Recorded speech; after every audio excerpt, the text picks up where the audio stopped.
सभी विद्यार्थियों को ऑनबोर्ड डिजिटल क्लास में हार्दिक स्वागत है। 2025 में न्यू ईयर रेजोल्यूशंस तो हम लोग सभी ने बनाया ही होगा, जहां पर हम लोगों ने लिखा होगा एक डायरी में कि by the end of this year I will be able to accomplish this things. ये सब नोट डाउन कर लिया होगा। मैंने भी 2025 में एक न्यू ईयर रेजोल्यूशंस लिया है, जहां पर आई will be coming out of my comfort zone in making videos in different language, जहां पर मैं इससे आगे हिंदी में वीडियोस नहीं बनाता था। इससे आगे मैं मेरे मातृभाषा जो नेपाली है उसमें मैं वीडियो बनाता था और दूसरा लैंग्वेज इंग्लिश में बनाता था। लेकिन this time I am stepping ahead trying to make videos in Hindi as well. मैं कोशिश करूंगा कि हिंदी में भी अब रेगुलर इंटरवल्स में वीडियो बना सकूं। इसीलिए अगर आप लोगों का मेरा यह प्रयास अच्छा लगे तो कृपया इस वीडियो में लाइक, शेयर, कमेंट, सब्सक्राइब जरूर कर दीजिएगा। इस वीडियो में हम लोग क्या डिस्कस करने वाले हैं, आपको थंबनेल से भी पता चल ही गया होगा कि हम लोग 1000 MCQs डिस्कस करने वाले हैं, specially those students who are aspiring to give WBCS exams. क्योंकि मैं वेस्ट बंगाल से हूं, इसीलिए मैं WBCS के लिए भी प्रिपरेशन करवा रहा हूं। इस वीडियो में हम लोग 1000 सीरीज क्वेश्चंस डिस्कस करेंगे, जहां पर हम लोग 1000 क्वेश्चंस डिस्कस करेंगे। कॉन्टेम्प्रेरीज, हिस्ट्री, ये सब सब्जेक्ट्स हम लोग डिस्कस करने वाले हैं, जैसे geography of Bharat West Bengal, history of Bharat and West Bengal, क्योंकि WBCS में वेस्ट बंगाल का भी बहुत ही इंपॉर्टेंट वेटेज है ना। इंडियन नेशनल मूवमेंट, हमको पता है कितना वेटेज है इंडियन नेशनल मूवमेंट का। Ancient and medieval history, science tech, political science, economic of Bharat and current affairs and miscellaneous GK, ये सब डिस्कस करने वाले हैं। ठीक है, शुरू करते हैं क्वेश्चन नंबर 1 से without wasting much time, right, क्योंकि आप लोगों का टाइम बहुत ही प्रेशियस है। ठीक है, consider the following statement regarding कृषि बंधु स्कीम। हम लोगों को सभी पता है कि कृषि बंधु स्कीम एक one of the most flagship scheme है गवर्नमेंट ऑफ वेस्ट बंगाल की, है ना। अब भाई कृषि बंधु स्कीम यहां पर लिखा है, इसमें थोड़ा स्टेटमेंट दिया है और ऑप्शंस भी दिया है। इस टाइप का ऑप्शंस तो हम लोगों ने इस बार यूपीएससी में भी देखा ही है, स्पेशली लास्ट टाइम का यूपीएससी अगर आप लोगों ने दिया है यूपीएससी का प्रीलिम्स पेपर, तो इस टाइप का क्वेश्चंस में जो ऑप्शंस है, इस टाइप का ऑप्शंस बहुत ही फेमस हो गया था, है ना, बहुत ही ट्रेंड में चल गया था। तो इट डज नॉट मीन कि WBCS में भी इस टाइप का पैटर्न नहीं हो, है ना। तो क्या होगा कि इस टाइप का हम लोगों को प्रैक्टिस करना बहुत ही इंपॉर्टेंट है, ठीक है, ताकि हम लोग एग्जाम में इस टाइप का अगर क्वेश्चन आ जाए तो प्रिपरेशन हो सके। ठीक है, सो क्वेश्चन नंबर 1 में क्या बोला है, कंसीडर द फॉलोइंग, किसके बारे में, कृषि बंधु स्कीम के बारे में। ये विजिबल है ना, ठीक है। एन अश्योर्ड सम ऑफ 10,000 पर एकड़ will be given to the farmers who have 1 acre of more cultivable land. इसमें क्या बोला है, जिसके पास 1 एकड़ से भी ज्यादा लैंड हो उसको 10,000 रुपीज सरकार देंगी।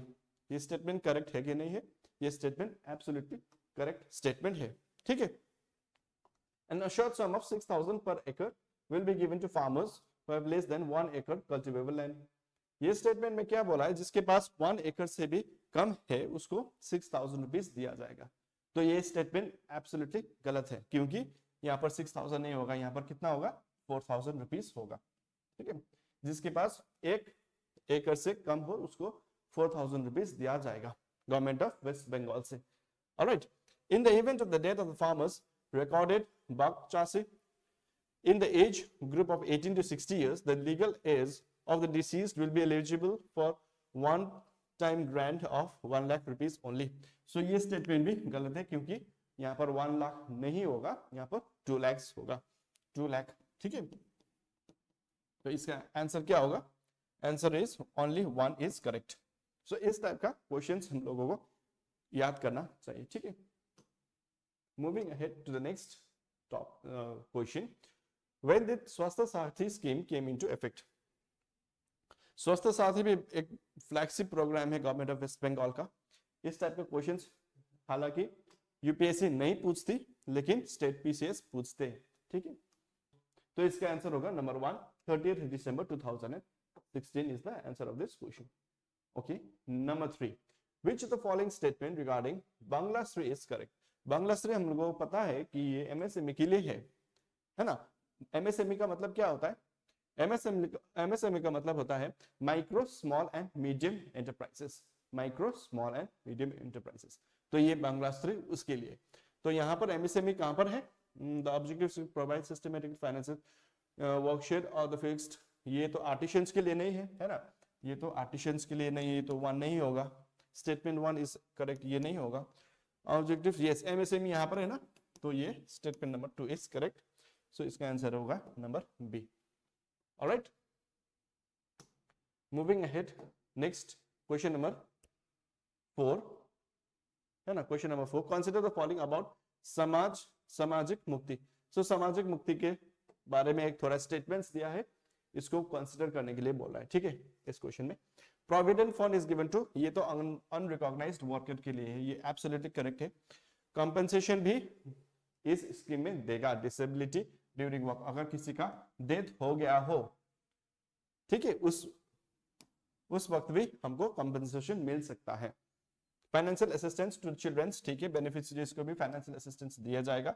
Department also provides health treatment facilities to unorganised workers, ये भी एब्सोल्युटली करेक्ट है। तो इसका आंसर होगा B, all 1, 2, 3 and 4 is the answer of this question. All right, next is question number 5. How much scholarship will be given from 2018-19 under Kanyashree प्रकल्प scheme? Kanyashree प्रकल्प scheme में 3 part है, हम लोगों को पता है, वो पार्ट हम लोग डिस्कस करेंगे, लेकिन इसमें ओवरऑल कितना दिया जाएगा? 1000 रुपीज दिया जाएगा।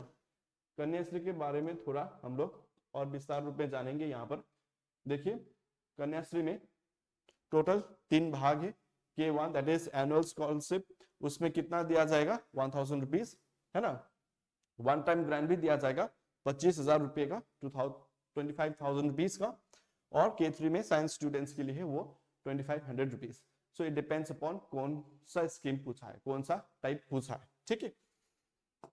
Next is consider Shyama Prasad Mukherjee port. Shyama Prasad Mukherjee port को क्या बोलते हैं? प्रीवियस नेम क्या था उसका?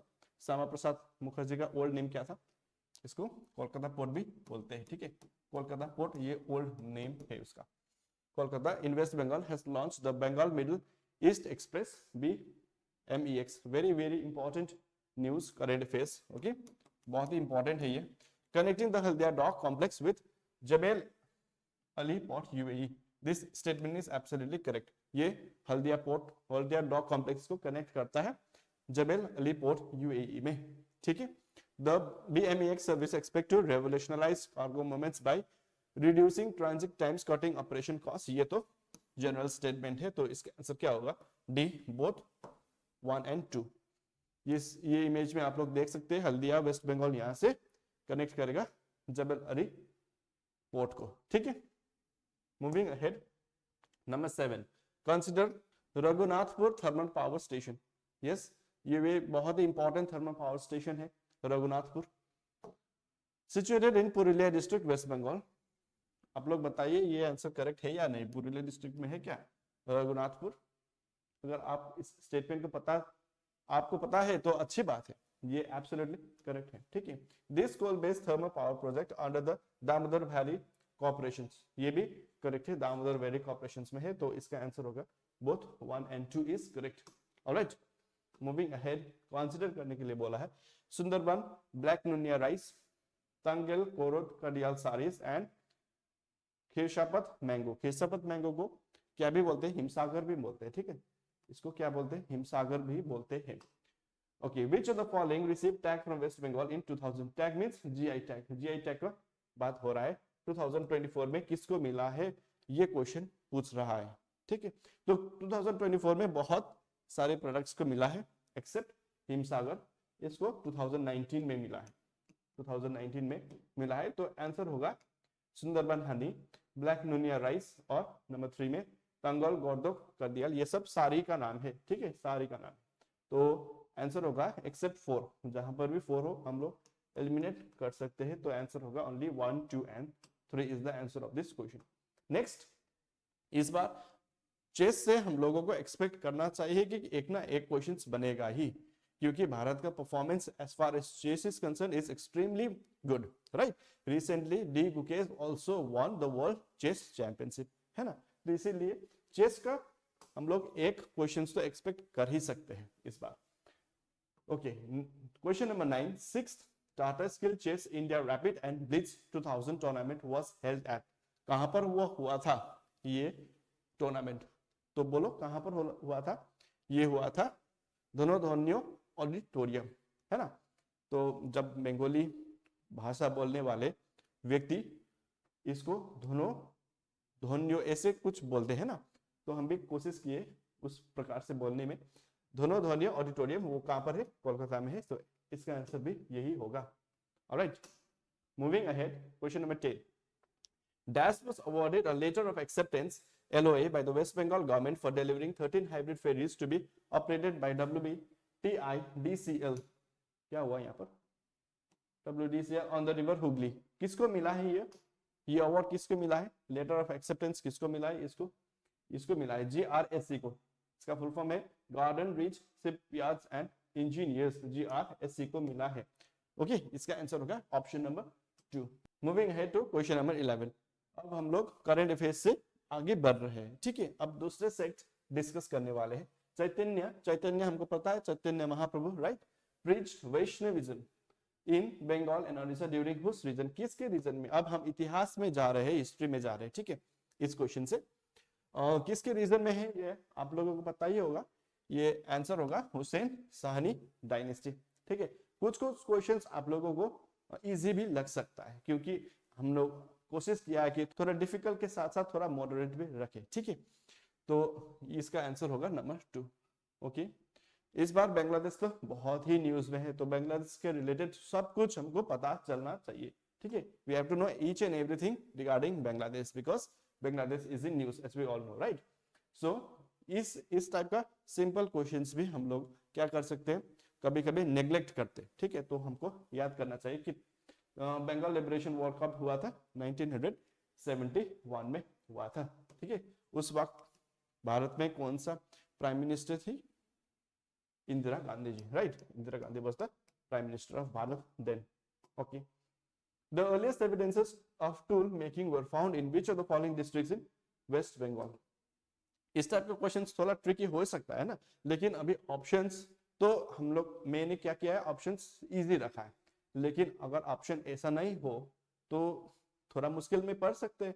तो हमको याद रखना चाहिए कि बर्दवान, मिदनापुर और बीरभूम सभी डिस्ट्रिक्ट्स में क्या है, सभी डिस्ट्रिक्ट्स में क्या फाउंड हुआ है? All evidence of tool making were found, ठीक है। टूल मेकिंग इस सभी डिस्ट्रिक्ट्स में हमको मिला है, तो इसका आंसर होगा ऑल ऑफ दिस। तो इसमें तो ऑप्शंस हमको सिंपल ही था, उतना आसान नहीं हुआ।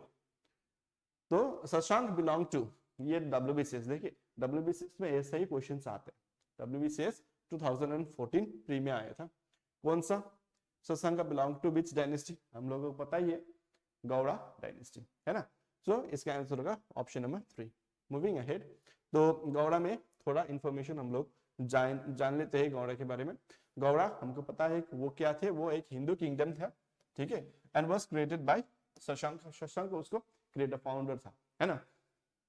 उसका कैपिटल था Murshidabad, previously known as Karna Suvarna, previously known as Karna Suvarna, अभी प्रेजेंटली उसको मुर्शिदाबाद भी कहते हैं, ठीक है। Shashank also developed a calendar in Bengal, उसने शशांक ने क्या किया, कैलेंडर भी डेवलप किया है बंगाल में। He is famous for operations, वो क्या करता था, बुद्धिस्ट को ऑपरेस भी करता था। He is also famous for operating Buddhist, right. तो इतना इंफॉर्मेशन आप लोगों को शशांक के बारे में भी जानना चाहिए। Who was the last independent sultan of Bengal? ये भी आया था, देखिए प्री 2011 में। कौन था? इसका आंसर होगा नंबर 2 गयासुद्दीन मोहम्मद शाह, है ना। Last independent sultan of waste Bengal, ठीक है। अब ये इस टाइप का फैक्चुअल इंफॉर्मेशन हम लोग नेग्लेक्ट करते ही है ना। इतना होता है पढ़ने में, तो इस टाइप का फैक्चुअल इंफॉर्मेशन हम लोग क्या कर सकते हैं, नेग्लेक्ट करते ही है।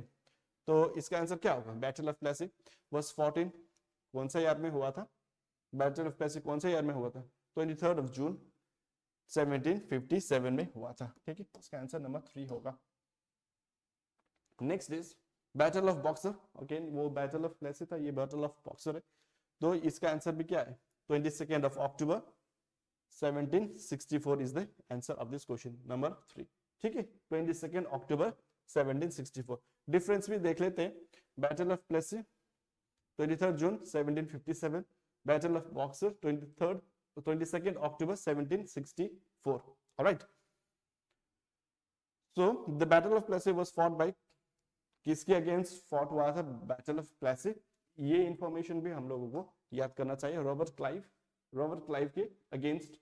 ठीक है, और वो तो ईस्ट इंडिया कंपनी का था ना रॉबर्ट क्लाइव।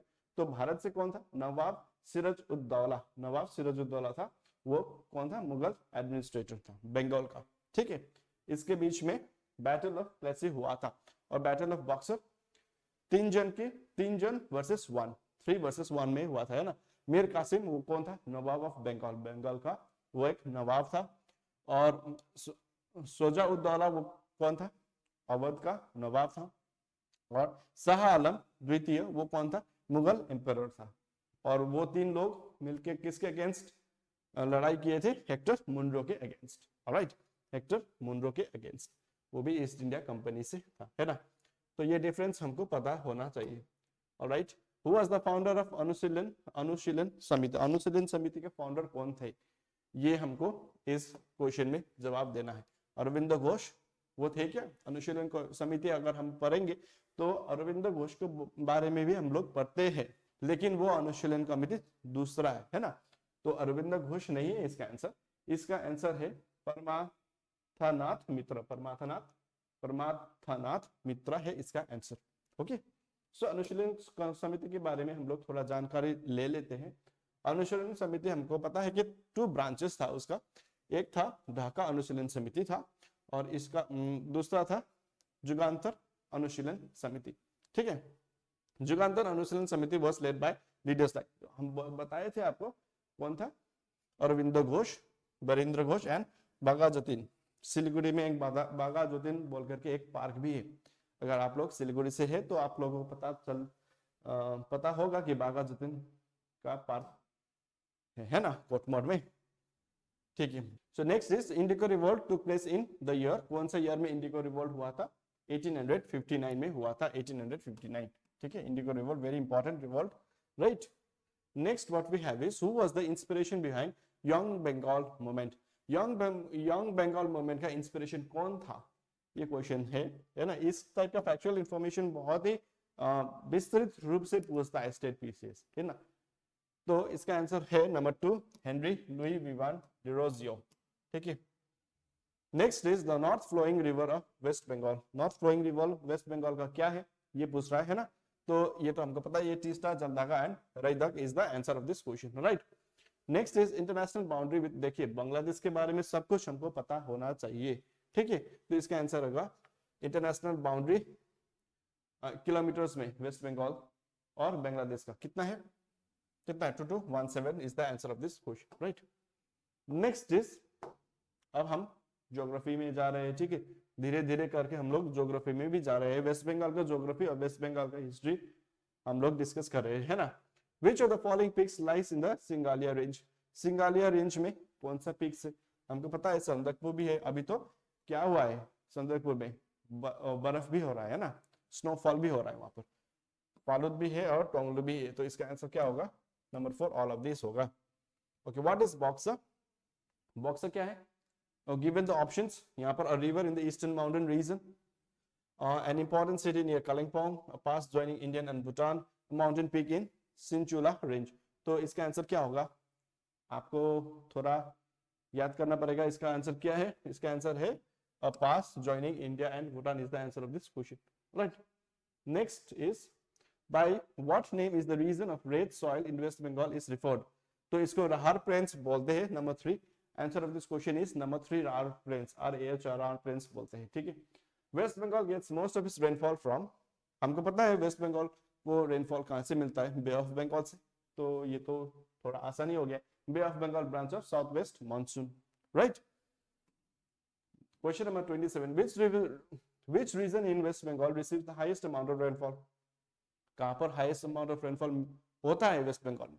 तो कोस्टल एरियाज में तो नहीं होगा, है ना, वेस्टर्न प्लेटू में भी नहीं होगा, ईस्टर्न प्लेन्स में भी नहीं होगा, तो आंसर इसका क्या होगा, foothills of the Himalayas होगा. So next is question number 28. The acid rich mountain soil is good for which crops or crops? So mountain में क्या है, acid rich crops है ना, तो इसमें क्या होगा, कौन सा क्रॉप के लिए वो गुड होगा, पाइनएप्पल के लिए भी होगा, टी तो हमको पता ही है, और पेज नाशपाती बोलते हैं हम लोग का लैंग्वेज में नाशपाती. सो ये सभी के लिए ये acid rich mountain soil good होगा. ठीक है. Next what we have is which soil is best suited for agriculture? Agriculture के लिए सबसे बेस्ट सुइटेड सॉइल कौन सा है, न्यू अलुवियम है, उसको खादर भी बोलते हैं, khadar new alluvium soil is best suited for agriculture. Old alluvium को क्या बोलते हैं, भांगर भी बोलते हैं. ठीक है, ओल्ड अलुवियम को भांगर भी बोलते हैं. Alright. Next, which is the most effective preventive measure to check soil erosion in North Bengal? Okay. Making sea dikes, terrace farming, strip cropping and none. Terrace farming का मतलब ये नहीं है कि आप लोग टेरेस में जाए और फार्मिंग करें, उसका मतलब ये नहीं है. टेरेस फार्मिंग का मतलब क्या होता है कि ये अगर हिल है तो हिल में, क्योंकि यहाँ पर एक स्टिप है ना, ऐसे स्टिप में तो हम लोग क्या नहीं कर सकते, प्लांटिंग नहीं कर सकते, तो वो लोग क्या करते हैं, यहाँ पर एक ऐसा सीढ़ी जैसा बनाते हैं, तो इसको टेरेस फार्मिंग बोलते हैं.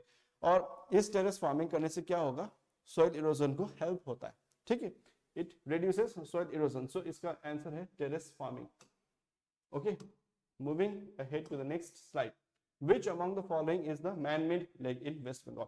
डकोरिया lake, Talberia lake, Sinchel lake तो दार्जिलिंग में है ना, बंगजांग सलामंदर लेक है ना, तो कौन सा होगा, इसका आंसर है डाकोरिया लेक को क्या बोलते हैं, सरोवर लेक भी बोलते हैं ना, रविंद्र सरोवर लेक भी बोलते हैं. Rabindra Sarovar lake is also called Rabindra Sarovar lake. It is an artificial इसीलिए इसको मैन मेड लेक भी बोलते हैं. Next is which wetlands is located in the Murshidabad district of waste Bengal? Waste Bengal के मुर्शिदाबाद में कौन सा वेटलैंड है, तो इसका आंसर क्या होगा, अहिरन झील is the answer of this question, right? Ahiran Jheel. Okay. Next, the West Bengal Forest Department runs conservation centers for which bird? एक ही तो बर्ड है हमारा, कौन सा है वो, वल्चर के लिए.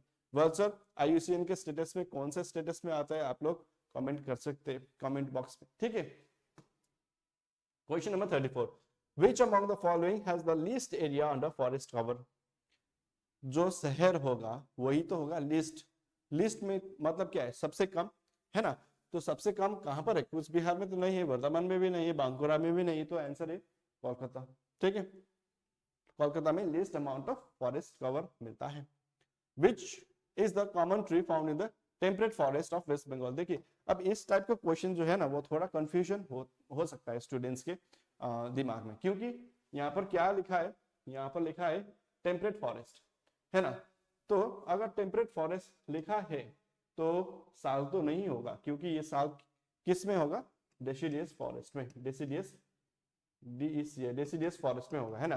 तो टेम्परेट फॉरेस्ट में अगर मेपल हो या तो पाइन हो, पाइन को हम लोग नेपाली में क्या बोलते हैं, धुप्पी भी बोलते हैं ना.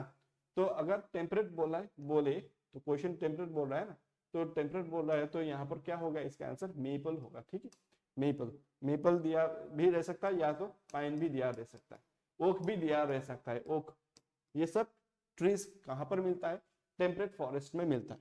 ऑलराइट. अगर डेसिडियस पूछा होता यहाँ पर, टेम्परेट के अलावा डेसिडियस पूछा होता तो यहाँ पर साल हम लोग लिख सकते थे. ठीक है, थोड़ा कंफ्यूजन हो सकता है, हम लोग भी have to be mindful of that. Alright.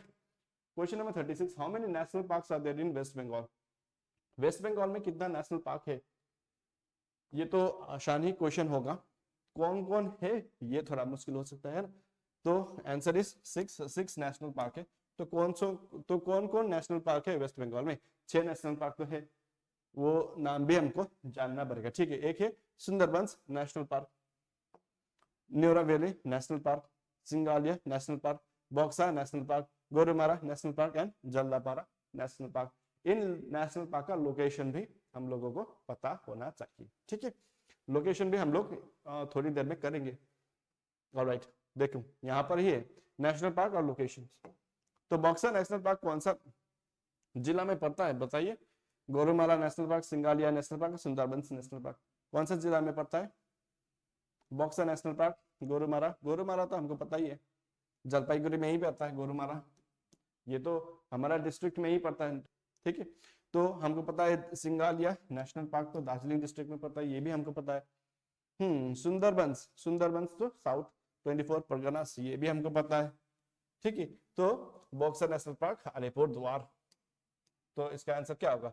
ए का होगा 3, बी का होगा 2 और सी का होगा 4 एंड डी का होगा 1।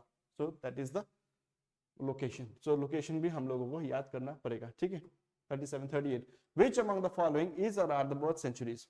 तो कौन सा बर्ड सेंचुरी है? रायगंज वाइल्ड लाइफ सेंचुरी, ये भी एक बर्ड सेंचुरी है। जस्ट बिकॉज यहाँ पर वाइल्ड लाइफ सेंचुरी लिखा हुआ है इसका मतलब ये नहीं कि ये बर्ड सेंचुरी नहीं है, ये तो बहुत ही इंपॉर्टेंट बर्ड सेंचुरी रायगंज, है ना। Chintamani car wild life sanctuary, ये भी एक बर्ड सेंचुरी है। तो इसका आंसर होगा बोथ ए एंड बी, ठीक है। सिंचल नहीं है, सिंचल में वाइल्ड लाइफ सेंचुरी में, सिंचल जो दार्जिलिंग में है ना, जोरबंगला से ऊपर जाना पड़ेगा, वहां पर टाइगर हिल भी है। अगर आप लोग का मौका मिले तो जरूर जाइएगा वहां पर टाइगर हिल में सनराइज देखने के लिए, बहुत ही सुंदर दृश्य होता है वहां पर, ठीक है। Question number 39 what are the 3 notified varieties of rice? इस टाइप का क्वेश्चन थोड़ा ट्रिकी हो सकता है। राइस, क्योंकि West Bengal is a very prominent state where rice are grown, right. So इसका आंसर क्या होगा? Aman, Aus and Boro, these are the 3 varieties of rice. So answer of this question is question number 3, Aman, Aus and Boro, ठीक है। Next is 40 Darjeeling tree the pride of Bengal is not available in which of the following form? कौन सा form में Darjeeling tree हमको नहीं मिलता है? तो ऑरेंज फॉर्म में तो नहीं मिलता है, इस आंसर व्हाइट फॉर्म में भी मिलता है, ब्लैक फॉर्म में भी मिलता है और ग्रीन फॉर्म में भी मिलता है, लेकिन ऑरेंज फॉर्म में हमको दार्जिलिंग ट्री नहीं मिलता, ठीक है। Next what we have is Damodar Valley Corporation is, Damodar Valley Corporation क्या है बोल रहा है क्वेश्चन, है ना। Central government organisation of India, ये सेंट्रल गवर्नमेंट का ऑर्गेनाइजेशन है, भारत सरकार का, ये तो नहीं है ना, स्टेट गवर्नमेंट का भी नहीं है। तो ये क्या है? Government of organisation represented by both central and the state government, है ना। तो वो दो स्टेट गवर्नमेंट का है, एक वेस्ट बंगाल और एक झारखंड, वेस्ट बंगाल का भी है और झारखंड का भी है। तो इसका आंसर होगा नंबर 3, ठीक है।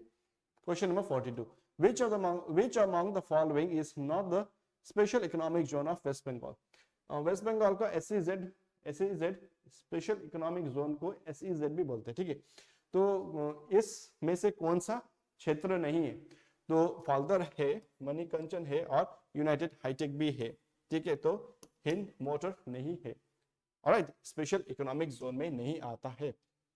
43 Vidyasagar industrial park is located at which place? कौन सा प्लेस में विद्यासागर इंडस्ट्रियल पार्क है? इसका आंसर है ऑप्शन नंबर 3 खड़गपुर में है, ठीक है। Consider about small scale cottage industries of waste Bengal, alright. Handlooms, handicraft, sholapith work, bakery and bee rising, which of the following are associated with these industries? किस industry के बारे में, स्मॉल स्केल कॉटेज इंडस्ट्रीज के बारे में पूछा है, तो ये सभी आएगा ना। कॉटेज इंडस्ट्री, स्मॉल स्केल में कॉटेज इंडस्ट्रीज के बारे में पूछा है तो हैंडलूम्स भी आएगा, सोलापित भी आएगा, बेकरी भी आएगा और बी रेजिंग भी आएगा। इनफैक्ट भारत सरकार तो बी रेजिंग में बहुत ही ज्यादा प्रोत्साहन कर रहा है फार्मर्स को बी रेज करने के लिए, है ना। इन्वायरमेंटल फैक्टर्स भी बहुत ही ज्यादा अच्छा है बी रेजिंग करने से। The most superior industrial coal of waste Bengal is, कौन सा है भाई वेस्ट बंगाल का मोस्ट सुपीरियर? क्योंकि हमको पता ही है कि जितना भी खादान है कोल का, वहां पर कहां पर मिलता है? झारखंड, है ना। तो छोटा नागपुर प्लेटू, ये भारत है छोटा नागपुर प्लेटू एरिया में, और वेस्ट बंगाल भी छोटा नागपुर प्लेटू का थोड़ा पार्ट है ना वेस्ट बंगाल में। तो कौन सा कोल है भाई? Bituminous is the answer of this question, right? Moving ahead, 46 the major bituminous type coal is mined at which of the following locations? कौन सा लोकेशन में बिटुमिनस का टाइप का जो कोल है वो माइन किया जाता है? माइन करने का मतलब क्या? निकालना है ना, खोदना। तो खोद कर क्या होगा? खोद कर रानी गंजी हो गई। कोल था ना, कोल को बहुत खोद लिया तो खोद के क्या हुआ, उसको गंजा हो गया, तो आंसर भी क्या होगा, रानीगंज। ठीक है, तो इस तरह का न्यूमोनिक्स भी हम लोग बना सकते हैं पढ़ते वक्त। 47 which among the following was the first newspaper published from West Bengal? Calcutta gadget और बंगाल गैजेट में हम लोगों को कंफ्यूजन हो सकता है, लेकिन इसका आंसर क्या होगा, बंगाल गैजेट होगा, बंगाल गैजेट। ठीक है, कैलकाटा गैजेट तो हालांकि 2 बार रिपीट हो गया, कोई बात नहीं, इसका आंसर बंगाल गैजेट है। Apart from Bengali and English, okay, next is apart from Bengali and English, which other language newspapers were also published for the first time? Okay, कौन सा, हम लोग थोड़ा कॉमन सेंस तो लगा ही सकते हैं, it is obviously number 4 Hindi and Urdu. बहुत ही सिंपल क्वेश्चन था ये। Question number 49 the first magazine in Bengal was published from which place? जाहिर सी बात है हमारा कैपिटल से ही किया होगा, है ना, तो कोलकाता होगा इसका आंसर, कोलकाता। ठीक है, हावड़ा नहीं, Kolkata. Kolkata radio station is the dash station setup in India. कौन सा स्टेशन था भाई, Kolkata station was first, second, third और फोर्थ? It is first, no it is second, second. First कहां पर था, बॉम्बई में था, बॉम्बई। अभी बॉम्बई नहीं बोलते, अभी इसको मुंबई बोलते हैं ना, मुंबई। पहले भी कोलकाता को कोलकाता नहीं बोलते थे, कैलकाटा बोलते थे ना, कैलकाटा। अभी भी कितना लोग जो है कैलकाटा ही बोलते हैं, लेकिन अभी तो इसका नाम चेंज हो गया, अभी तो हमको कोलकाता ही बोलना चाहिए। ठीक है, जैसे अभी हम बॉम्बई नहीं बोलते ना, मुंबई बोलते हैं, तो अभी भी वो कोई कोई लोग हम देखते हैं कैलकाटा ही बोलते हैं, कोलकाता नहीं बोलते। तो जो चेंज है, चेंज तो हमको एक्सेप्ट करना ही होगा, है ना। तो आज का ये वीडियो हम लोग यहीं तक रखेंगे। आज हमने क्या डिस्कस किया, आज हमने वेस्ट बंगाल का इंपॉर्टेंट करंट अफेयर्स डिस्कस किया और वेस्ट बंगाल का हिस्ट्री और ज्योग्राफी भी हम लोगों ने डिस्कस किया, है ना। तो नेक्स्ट क्लास में हम लोग क्या करेंगे, नेक्स्ट क्लास में हम लोग ये जो सब्जेक्ट्स है ये टॉपिक डिस्कस करने वाले हैं। ठीक है, और बाय द टाइम एग्जाम आए हम लोग 1000 मोस्ट इंपॉर्टेंट क्वेश्चंस हम लोग सॉल्व कर चुके होंगे। ऑनबोर्ड डिजिटल क्लास के तरफ से आपके लिए वादा है। ठीक है, तो इसीलिए आप लोग इस चैनल को जरूर सब्सक्राइब कर दीजिएगा, और आप लोग ये भी जरूर बताइएगा जो हमारा प्रयास था हिंदी में वीडियो बनाने का, ये आप लोगों को कैसा लगा। आपका कमेंट्स हमको जरूर प्रोत्साहन करेंगे, और प्लीज फीडबैक भी दीजिएगा कि हम लोग इन फ्यूचर वीडियोस क्या इंप्रूव कर सकते हैं। ठीक है, तो will be covering all this subjects in the upcoming videos, क्योंकि एक ही वीडियो में पॉसिबल थोड़ा कम हो सकता है। और आप लोगों के मैं एक और जानकारी देना चाहता हूं, क्योंकि हम लोग एक नया ऑर्गेनाइजेशन है, ये जानकारी आपके लिए एक उपयोगी हो सकता है जो ऑफलाइन क्लासेस करना चाह रहे हैं। हमारे ऑनवर्ड डिजिटल क्लास में ऑफलाइन क्लासेस भी प्रोवाइड हम लोग कर रहे हैं मार्च से। ठीक है, यहाँ पर हम लोग क्या करेंगे, मार्च से, ये याद करिएगा, मार्च से हम लोग 2 सेशंस स्टार्ट करने वाले हैं, 2 सेशन। ठीक है, और एक सेशन होगा हिंदी प्लस इंग्लिश का, और एक सेशन होगा नेपाली प्लस इंग्लिश का, और ईच सेशन में कितना होगा स्टूडेंट्स, 25 स्टूडेंट्स ओनली। तो यदि आप लोग इस ऑफलाइन क्लास का हिस्सा बनना चाहते हैं तो नीचे दिए हुए नंबर को आप कॉल कर सकते हो। ठीक है, नीचे वहां पर एक नंबर दिया होगा, या तो फिर आप लोग नोट डाउन भी कर सकते हो, 8637806232। इस नंबर में आप लोग व्हाट्सएप कर सकते हो, या तो 8389851680, इस नंबर में भी आप लोग व्हाट्सएप या तो कॉल कर सकते हो। ठीक है, इंक्वायरी के लिए। तो if you want to enrol in this offline classes, kindly do it before March, alright, क्योंकि मार्च से हम लोगों का सेशन शुरू करेंगे। ऑलराइट, तो आप लोगों ने यहां तक ये वीडियो को देखा, इसके लिए आपको बहुत बहुत धन्यवाद। आप लोगों से फिर मुलाकात होगी। To all the students who are preparing for WBCS examinations and even for UPSC। और हाँ, एक और बात, जो हम लोग ऑफलाइन क्लास डिस्कस किए, वहां पर हम लोग क्या करने वाले हैं, UPSC का भी प्रिपरेशन देंगे, विच इंक्लूड्स GS पेपर 4। आप लोगों को तो पता ही है GS पेपर 4, ये एथिक्स पेपर है ना, और इंग्लिश का कॉम्प्रिहेंशन भी हम लोग इसी में इंक्लूड करने वाले हैं। इसका कोई भी चार्ज नहीं लगेगा, इस ये 2 क्लास है ना, उसका कोई भी चार्ज नहीं लगेगा, उसका फाउंडेशन कोर्स में ही हम लोग इंक्लूड करके दे रहे हैं। तो अगर आप लोग हमारे फाउंडेशन कोर्स लेंगे तो आप First of all, you'll be preparing for UPSC also as well as WBCS examinations because these are the foundational courses that will be providing. ठीक है, तो ये सब इंफॉर्मेशन था. आप लोगों से फिर मुलाकात होगी दूसरे वीडियो में. आप लोगों को ये वीडियो अगर अच्छा लगे तो please like, share, comment, subscribe जरूर कर दीजिएगा. आप लोगों को बहुत बहुत धन्यवाद.